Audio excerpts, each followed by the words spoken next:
오늘 말씀은 사무엘상 17장 12절부터 30절까지의 말씀입니다. 핵심 구절은 26절입니다. 다윗이 곁에 서 있는 사람들에게 말하여 이르되 이 블레셋 사람을 죽여 이스라엘의 치욕을 제거하는 사람에게는 어떠한 대우를 하겠느냐. 이 할례 받지 않은 블레셋 사람이 누구이기에 살아계시는 하나님의 군대를 모욕하겠느냐.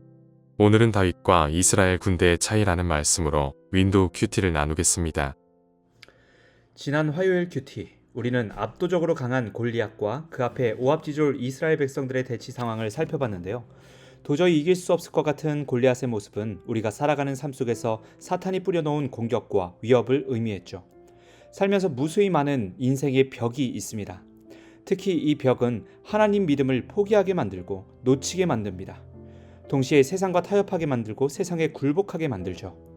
그리고 이런 스토리가 전개되는 가운데 하나님은 한 인물을 등장시키십니다.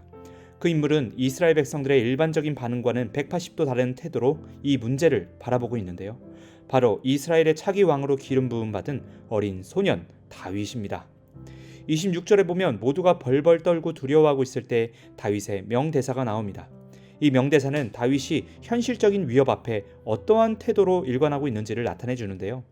이 블레셋 사람을 죽여 이스라엘의 치욕을 제거하는 사람에게는 어떠한 대우를 하겠느냐? 이 단어였습니다.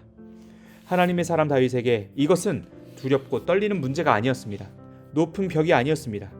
하나님의 사람 다윗에게 이 사건은 굉장히 치욕스러운 사건이었습니다. 어린아이가 어른에게 싸워서 지는 것은 치욕이 아닙니다. 모든 면에서 덜 성장한 아이가 어른에게 지는 것은 어쩌면 당연한 것이죠. 그러나 어른이 어린이에게 지는 것은 치욕입니다. 왜냐하면 힘도 경험도 많은데 어린이에게 싸워지면 너무나도 부끄러운 것이죠. 고개를 들 수가 없는 부끄러운 것입니다. 이것을 이스라엘과 골리앗의 상황에서 살펴봅시다. 눈으로 볼 땐 당연히 골리앗이 어른이고 이스라엘은 아이와 같습니다. 피치컬이나 전쟁 경험적으로도 골리앗을 따라올 자가 없었기 때문입니다. 그런데 이스라엘 백성들에게는 없고 다윗에게 있는 것이 있습니다. 바로 하나님이었죠. 이스라엘 군인들은 하나님이 자신들과 함께한다는 것을 잊었습니다. 아니, 거부했습니다. 애초부터 자신들 스스로를 믿고 살았기 때문에 오늘 이 어려움 앞에서도 자신들의 힘만으로 계산하다가 골리앗 앞에 쫄아 있는 것 아니겠습니까? 하나님 없이는 스스로 패배한 것입니다. 그러나 다윗은 달랐습니다. 그는 언제나 하나님이 함께 계심을 인지하고 또 믿었습니다. 눈에 보이지 않아도 자신의 가장 윗자리에 하나님을 모시며 살았습니다.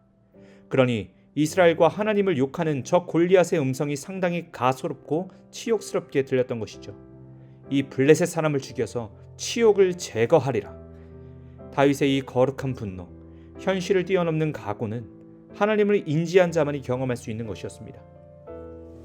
여러분, 하나님을 이렇게 인지할 때 비로소 올바른 생각을 할 수 있습니다. 다윗이 가진 힘은 칼이나 창이 아니었습니다.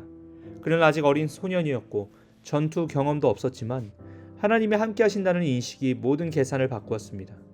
사람들은 눈에 보이는 골리앗의 무기, 키, 갑옷, 외침만 보았습니다. 그러나 다윗은 골리앗 너머에 계신 하나님을 보았습니다. 그래서 그는 외칩니다. 이 할례 받지 않은 블레셋 사람이 누구이기에 살아계신 하나님의 군대를 모욕하느냐? 여기서 핵심은 살아계신 하나님입니다. 다윗은 하나님을 과거의 하나님 또는 기억 속의 하나님이 아니라 지금도 살아 역사하시며 이스라엘 군대와 함께 하시는 분으로 믿었습니다.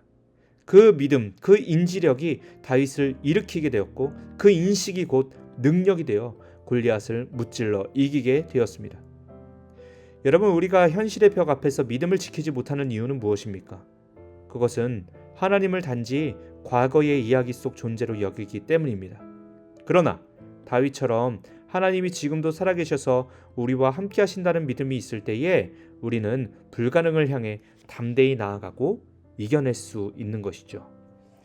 사랑하는 여러분, 현실 앞에 무릎 꿇지 않는 방법은 언제나 우리와 함께 하시는 하나님을 인지하는 것입니다. 내가 끝날까지 너희와 함께 하겠다라는 하나님의 약속을 붙잡는 것입니다. 그렇게 살아가는 자들은 인생의 계산법이 달라집니다.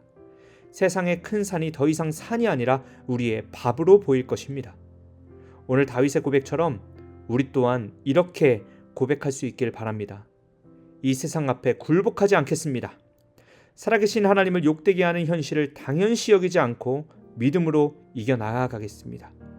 그 믿음을 통해 하나님은 나를 대신하여 싸워주시고 나를 대신하여 승리를 우리에게 안겨주실 것입니다. 하나님과 동행할 때 날마다 승리를 맛보고 하나님의 능력으로 이 세상을 이겨나갈 수 있는 우리 모두가 되시기를 주님의 이름으로 축복합니다. 기도하시겠습니다. 사랑의 하나님, 이스라엘 백성들처럼 하나님이 없이 살아가는 불쌍한 자들이 아니라 다윗처럼 하나님이 살아계심을 인지하고 우리의 편이 되어서 싸워주신다는 것을 인정하며 믿음으로 살아갈 수 있는 우리 모두가 되게 하여 주시옵소서. 그래서 오늘 하루 우리 앞에 큰 벽과 산이 있다 할지라도 그 세상의 벽을 가소롭게 여기고 하나님 붙잡고 세상을 싸워 이겨내는 우리 모두가 되게 하여 주시옵소서. 감사드리며 예수님의 이름으로 기도합니다. 아멘. 우리 1분 동안 자유롭게 기도하신 후에 각자의 삶으로 돌아가겠습니다. 기도하시겠습니다.